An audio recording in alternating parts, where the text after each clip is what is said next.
Yang jadi pertanyaan kita semua, apa sulitnya menangkap 3 buron kasus Vina dan apa sebetulnya hambatannya? Ya, kita akan bahas pemirsa bersama dengan Kabarreskrim Polri periode 2009-2011, Komjen Polisi Purnawirawan Ito Sumardi dan juga pakar hukum pidana Profesor Hipnu Nugroho.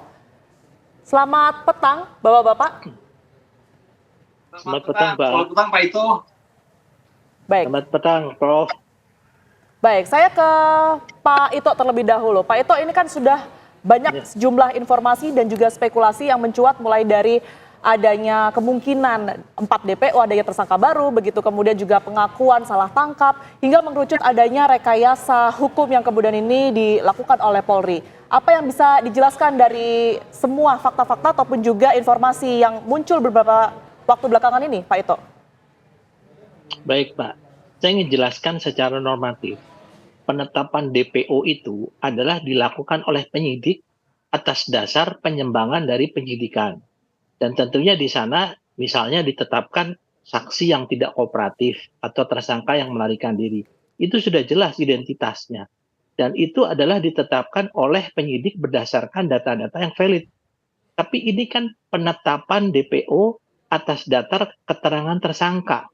Nah, kalau tersangka, pengalaman saya, apalagi kejahatan yang dilakukan oleh kelompok, itu dia akan membuang kepada orang lain yang mungkin hanya ilusinya atau mungkin hanya sesuatu yang asal ngomong gitu, supaya meringankan atau mengaburkan nanti untuk tuntutan yang bersangkutan. Saya di sini nggak yakin, kenapa? Karena sekarang yang saya dengar, yang lucunya lagi tersangka ini yang mengatakan 3 orang ini DPO atas keterangan mereka mengatakan tidak kenal. Bahkan sekarang mencabut BAP-nya. Dan kalau kelompok dalam pemeriksaan tadi kan saya dengar ada mengatakan tidak mungkin 8-8-nya ini nggak bohong. Karena 8 orang ini kan pasti pada waktu diperiksa, setelah diperiksa mereka dikumpulkan di satu tempat. Jadi bisa saja mereka melakukan satu koordinasi gitu ya. Jadi kalau menurut saya DPO yang sekarang dibuat ini, apalagi baru dibuat bulan Mei 2024. Ini semacam DPO yang sifatnya adalah ya ibaratnya hanya ingin memberikan sesuatu yang bagi masyarakat untuk memuaskan masyarakat. Ya, saya melihat di sini DPO-nya adalah DPO bayangan.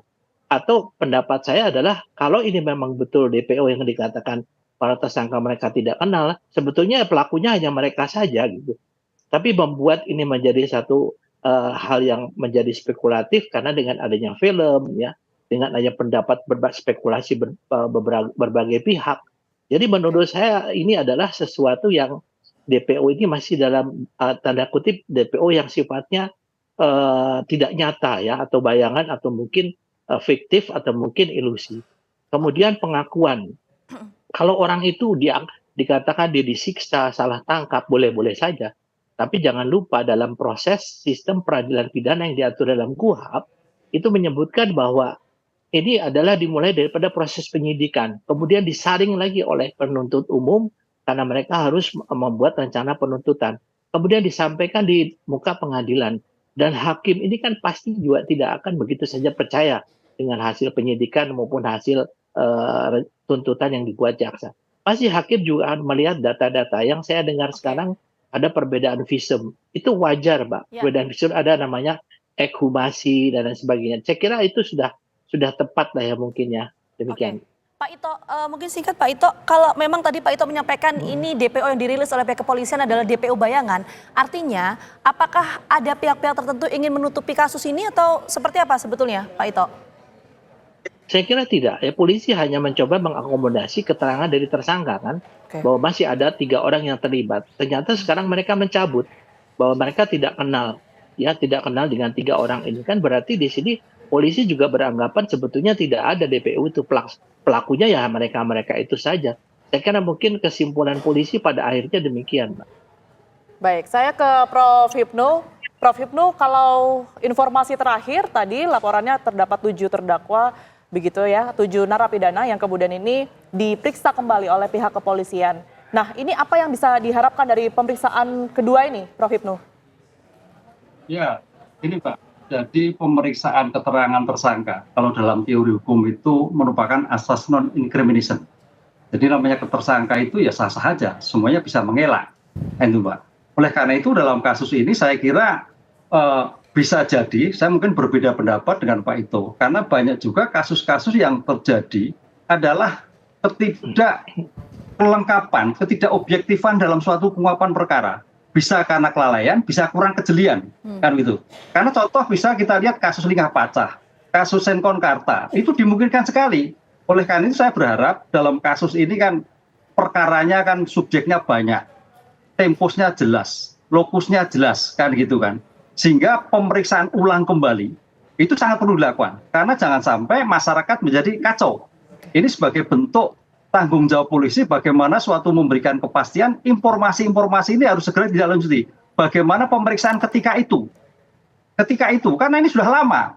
Dan mungkin juga perkembangan bukti berlanjut berkembang. Dengan demikian kalau kita diulang kembali, saya kira masyarakat akan memberikan kepercayaan pada Polri bahwa ini loh yang betul, bahwa apa yang DPO-kan sekarang itu adalah sesuatu yang keliru. Bisa jadi, tapi apa yang di masyarakat yang sekarang bisa juga betul.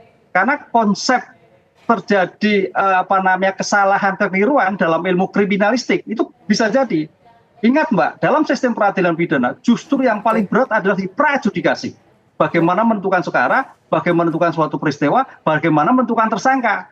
Bagaimana tersangka yang semuanya terlibat, ini yang sulit. Oleh karena itu saya kira Polri ya mudah-mudahan diulang kembali, dicek kembali dengan keterangan-keterangan yang berbeda, ya itu sah-sah aja. Ya. Tapi ingat, asas hukum, asas non-incrimination harus kita pegang berdasarkan bukti-bukti ketika itu. Ya, Prof. Hipnu, kalau kita melihat dinamika yang terjadi belakangan terakhir ini kan, ada pencabutan BAP yang dilakukan oleh 7 terpidana, kemudian sketsa wajah DPO, ini tidak muncul di daftar DPO-nya. Ini kan jadi pertanyaan publik adalah, apakah ada upaya untuk menutupi kasus ini, Prof. Hipnu? Ya, bisa terjadi Mbak, karena dalam suatu konsep perkara, peluang itu ada, peluang bisa karena sebagai pihak yang terlibat tersangka, bisa karena tekanan, karena dalam ilmu hukum pengungkapan perkara tidak dalam ruang hampa Mbak. Oke. Kalau memang ada yang menutupi kasus ini, siapa kemudian yang punya kepentingan untuk menutupi kasus ini, Prof. Hipnu? Nanti kita bahas lebih lanjut, kita kembali saat lagi untuk Anda. Anda kembali di Kabar Petang, pemirsa, dan kami akan melanjutkan dialog bersama narasumber. Kami ke Pak Ito. Pak Ito, tadi Anda menyebutkan bahwa 3 DPO tersebut ini juga berdasarkan sejumlah keterangan yang kemudian ini diberikan oleh para terpidana lainnya begitu ya. Nah, ini apa kemudian, kita ketahui bahwa kemudian ini pembuatan DPO harus juga terdapat sketsa yang dihadirkan untuk memudahkan pencarian begitu. Nah, ini acuan pihak kepolisian untuk membuat sketsa itu sendiri apa Pak Ito? Ya, harusnya kan ada data-data yang valid, ya, sehingga kita bisa mendapatkan alamat, bisa mendapatkan foto dan lain sebagainya, dan keluarganya dan lain sebagainya. Ini kan hanya didasarkan kepada keterangan tersangka, Mbak. Jadi menurut saya gini, yang paling tahu untuk kasus ini adalah penyidik awal. Karena kita sekarang kan berspekulasi ya, karena banyak sekali spekulasi. Saya sendiri mengatakan bahwa kalau kita mau menutupi kasus ya, polisi, toh sekarang kita lihat para pelaku itu dihukum maksimal. Ya, jadi kalau sekarang ada pemeriksaan ulang, itu bukan berarti akan membuat kasus baru. Ya, kenapa? Karena upaya hukum yang bisa dilakukan oleh pihak daripada terpidana adalah melalui PK. Silahkan melalui PK. Nanti dibuktikan proses hukum. Jadi nggak mungkin sekarang Mabes Polri atau Polda meriksa kemudian dibuat tuntutan baru.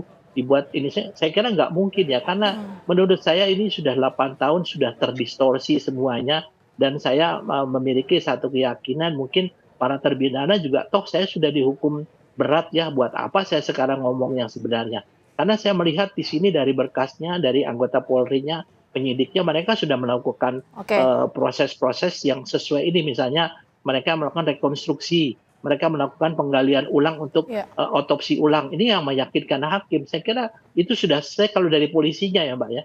Kalau sekarang yang mau diluruskan adalah dari pihak keputusannya, yaitu melalui PK. Silakan saja. Demikian.